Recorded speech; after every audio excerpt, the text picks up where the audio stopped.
This is a special privilege, really, for us to be working with the USAID funded program that the Discovery Channel, the Global Education Partnership, and the Africa Society is working. We are not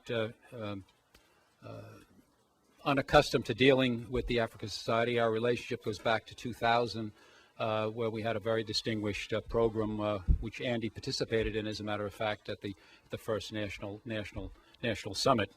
You know, I have to tell you, I associate Atlanta with success because 11 years ago, I came to Atlanta and worked out of Good Works during the National Summit on Africa for the first ever Southeast Regional Summit.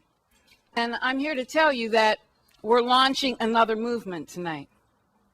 It's a movement to make sure that the negative images and the ignorance that are presently in our schools and in our society vis-a-vis Africa are shattered once and for all. As I travel around this country and ask young people to give me 4 words that they think of when they hear the word Africa, I can always guess 3 out of 4 of them, and that is animals, war, poverty, and sometimes they don't know chaos, so they'll say mess. And I'm pleased to tell you that Teach Africa has broken records.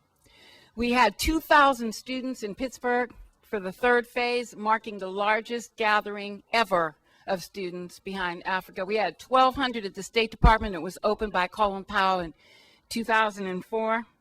And we were also in Portland in the Bay Area. We started out in Houston 2 weeks ago. And after this first phase, State Senator Rodney Ellis introduced in the Senate Teach Africa legislation to make sure that there's funding for a new curriculum in Texas behind Africa. This is phase 1, where those of you who are educators come in contact with people who make their living working in different sectors so that we know that teaching about Africa is not relegated solely to social studies. So the first phase, all of you are together. We want to energize you and engage you. And the second phase is to actually train teachers. We've been doing this with the Southern Center for International Studies. And to date, we've trained over 1,100 teachers using their materials across this country. The third phase is a youth forum where students who've been trained by these teachers come together for a one-day African immersion program. The future of these young people happens to be in your hands. It's not only in their best interest to learn about people's cultures, their economies, their countries, it's also in our best interest for them to do so. And so we can challenge our young people for greatness. And we all collectively hope to arm you with materials to do that.